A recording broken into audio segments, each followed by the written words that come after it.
Yo, what's up, people? Hofflings. Campbell is back with.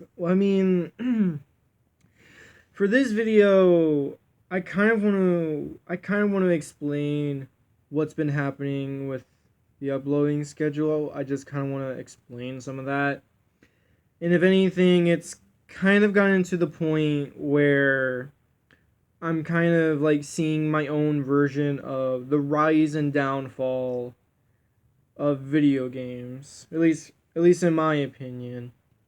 Now there was another type of videos I was going to do, like reaction videos, but at the same time it's getting to a point where I want to watch stuff like by myself, and when I don't and whenever I do reaction videos, a lot of the YouTubers I used to watch, like SMG4 and SML, I don't really watch them anymore. So it's kind of hard to react to them, and so it's kind of hard to like get a good reaction for them because either I haven't been watching them, either because I haven't been watching them for a while, so I might not get some of their jokes, or or it could be the fact that SML has kind of shifted. They kind of like changed their content for a little bit. By the way, if you do hear some like thunder or rain in this recording, I just want to let you know it is actually currently storming out there. We do not have a storm, we do not have a hurricane, but lately we have been getting some but lately here but lately here we've been getting some rain and some thunder for quite a while. Sorry. Sorry. I just saw Joe, my dog, just do this. Oh God, I love her. Anyways, sorry about that. So I kind of want to talk about what's been happening, at least in my own point of view, the rise and the downfall of video games. Now, for me, it kind of all started in 2003, the year I was born. I was a huge fan of video games. Like, I played video games to death. Like, way before, and I do mean this, like, way before YouTube, or way before I even knew YouTube. Like, I think I started watching YouTube, or at least when I, like, watched the website, it was around, like, 2010-ish, around those years. Like, from 2003 and to like maybe like 2010, I was strictly watching TV and I was playing video games till freaking death.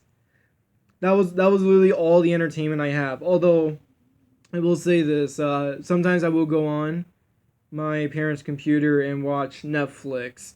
Yes, back then Netflix was the only streaming service. Those were the days.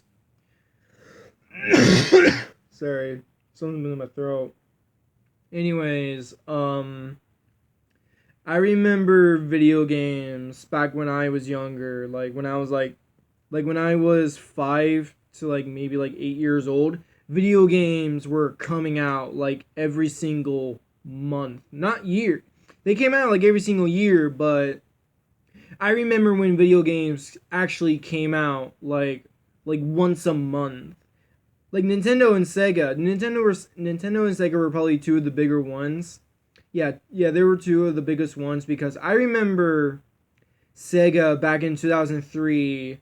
They were having they were having trouble with their mascot Sonic the Hedgehog, and in 2006 they created the worst video game of all time, Sonic 06.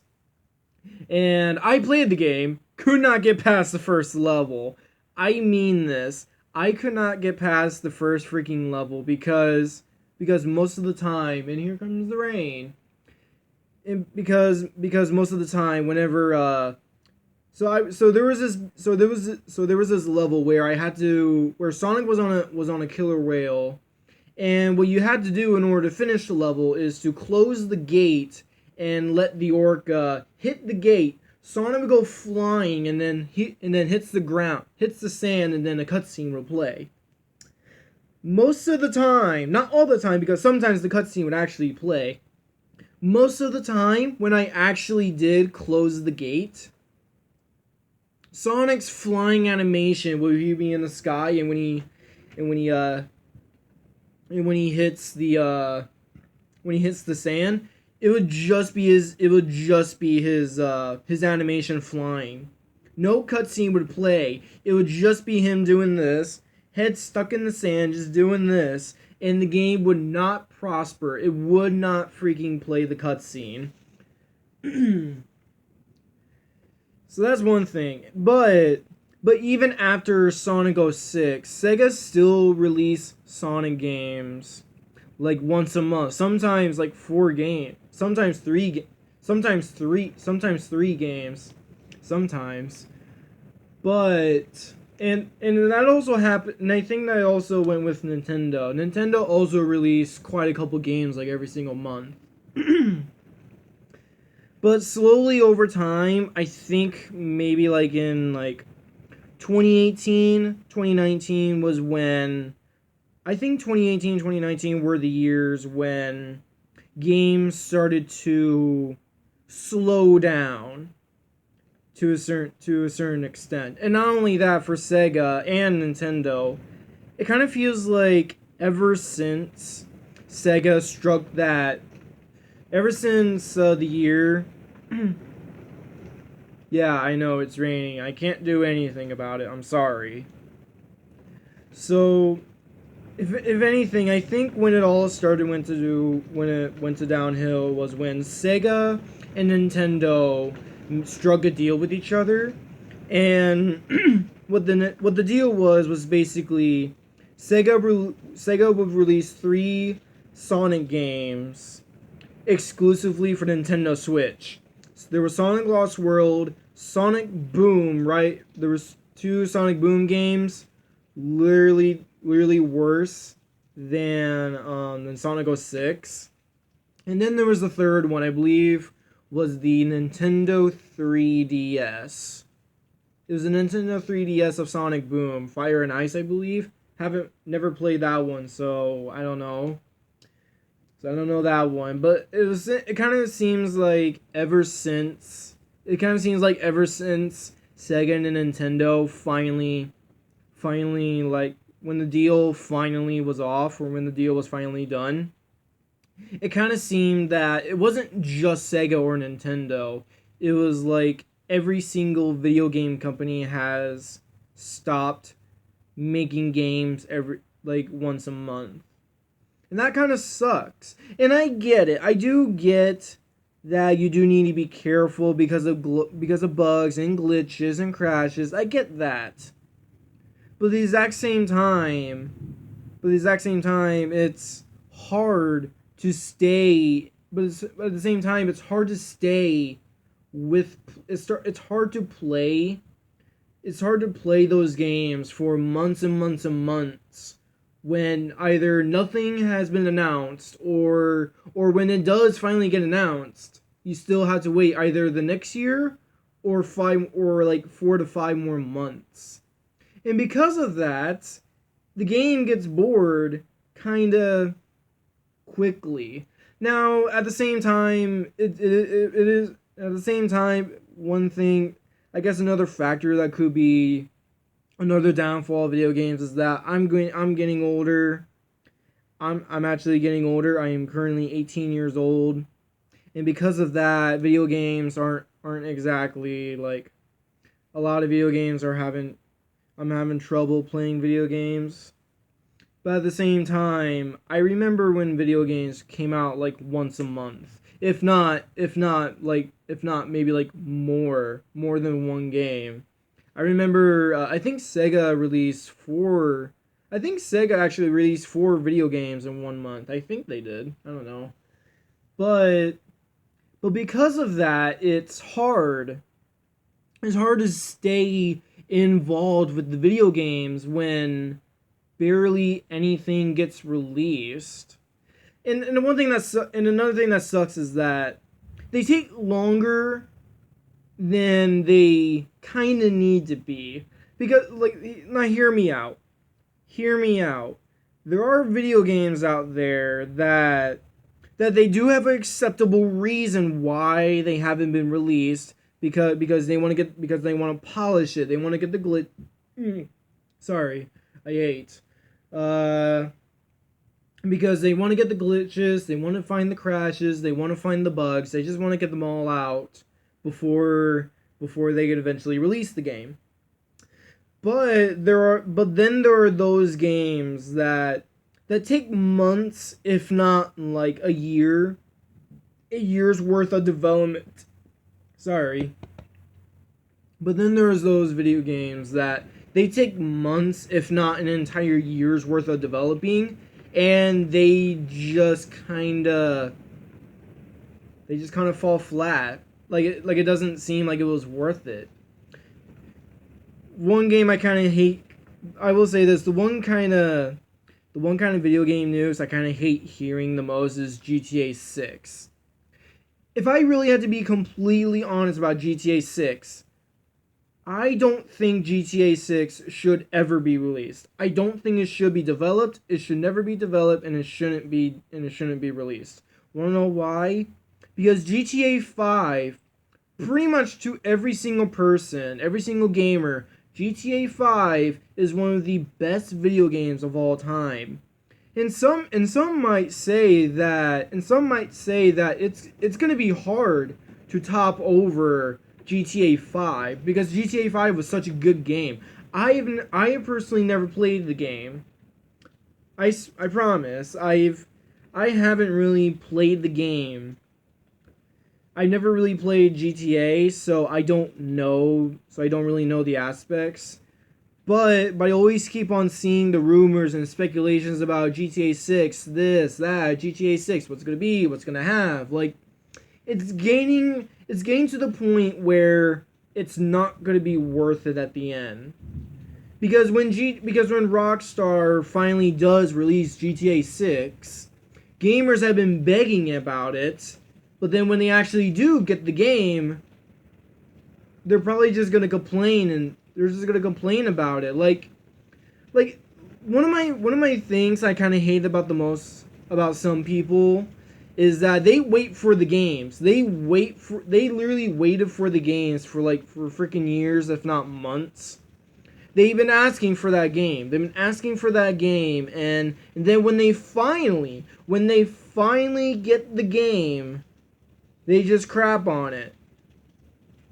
And it's no good reason as well.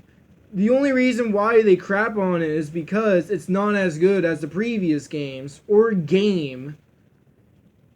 And it just kind of sucks. Like, and it's kind of in my head, I'm thinking to myself, then what was the point of asking for that game? Like you've been asking for that game. You've been asking for that one specific game for freaking months, if not years. You finally get it as an actual good game, and you decided to crap on it because it's not as good as the others? That was a loud one. Again, thunder and rain. It's been happening here quite a couple times. I have no control over it. And it just kind of confuses me. It really does. Again, gamers will be asking this one specific game for months, if not years. They finally get it, but then they crap on it because they say it's not as good as the other. And it's like, do you realize on how hypocritical that kind of sounds? And that's one of the main issues I have with a lot of with a lot of video game fan bases. Not the franchises, the fan base. One of them in particular is the WWE games, or the WWE gaming fan base. If I really had to say anything about them, they focus way too hard on the previous games, and because of that, they don't exactly give the current games a chance. I will say this. There are definitely some games out there that are definitely bad. 2K20.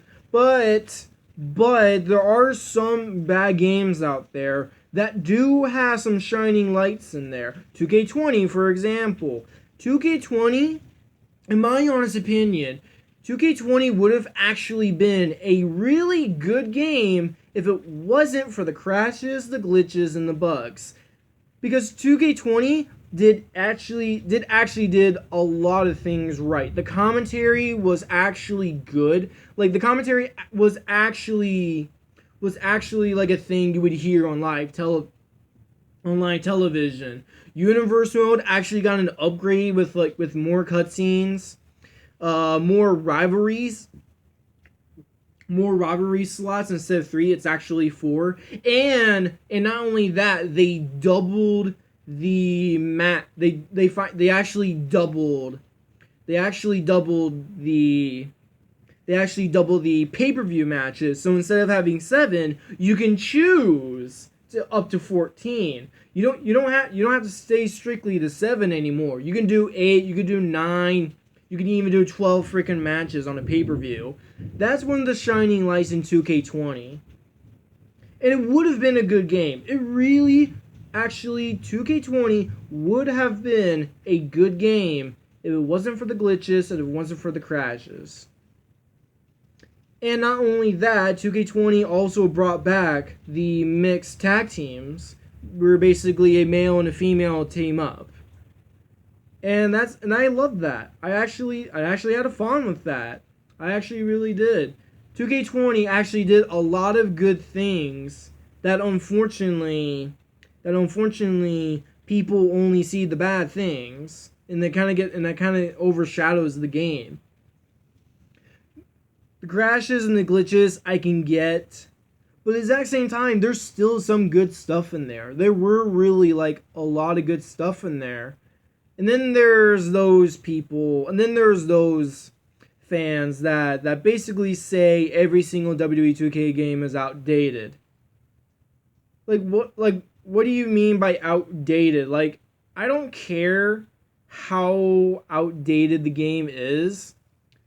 Every single sports game is going to be outdated no matter what, unless you're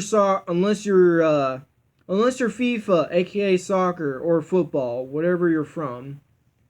Unless you're FIFA, because they barely get any new guys, they barely get any new players. Unless you're FIFA, you're not gonna have like the most updated. You're not gonna have the most up-to-date game. Like I'm sorry. If anything, it's kind of hypocritical.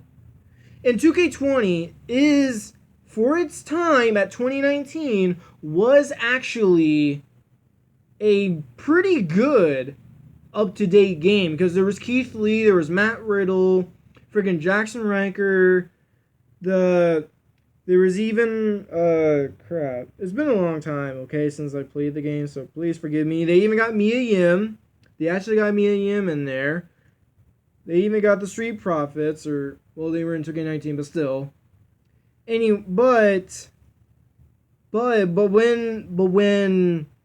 But ever since 2K Battlegrounds, people have been kind of crapping on 2K20 for having an outdated game. Like, that game was made in 2019. How do you expect it to be an up-to-date game in 2020? I get updates, I get it, but at the exact same time, 2K20 was filled with glitches, it was filled with crashes. So how do you expect 2K, that basically rushed the game to make enough updates, and it just doesn't make any sense. It really doesn't. And then there are those people, and then I actually saw a person on Twitter. They actually took a photo of their 2K20 game, and they said that there are enough released superstars to make a 30-man Royal Rumble. To me, that's just kind of like, okay. And so what? Like, I get it, released superstars are not good, but when it comes to the video game, strictly to the video games, what was the point of sharing that? It was made in 2019. How do you expect it to be? How do you expect that game to keep going in 2021 and still be current? That doesn't really make much sense. Again, being released sucks. I know that, but I'm strictly talking about the video game aspects, nothing about real life. Because getting released, it sucks. It sucks getting fired. I know, but I'm going strictly on the video games. That's kind of that. And other than that, video games haven't really been like. And not only that, video games have been taking longer, if not way longer than they should or need to be. Sega has unfortunately been one of those companies that, for me, I want to stay with them. I really do, but it's kind of hard. But it's kind of hard when they don't really release video games. Because ever since Fist Bump, they stayed quiet. Like, ever since 2020, ever since the release of Fist Bump and throughout 2020, Sega have been absolutely shut for that entirety. And then finally at the recent E3, they actually finally announced 2 games. One is the critically acclaimed Sonic Colors, and the other is actually another Sonic game, an actual new one. Although I haven't really heard what that one was about, so I don't really exactly know. And then Nintendo have also been kind of slacking. Nintendo, at least they release games like every few months, but at the exact same time it kind of sucks that they're not getting released every once a month. That's kind of my thing with the rise and the downfall of video games, at least in my personal opinion or in my point of view. So yeah, that's basically all I got. I just kind of want to talk about what's been happening with the uploading schedule, what's been happening with my content, specifically the video games and reactions. That's basically about it for me. I hope you guys enjoy this. Leave a like, subscribe if you're new, leave a comment down below. I'll talk to you guys later. See ya.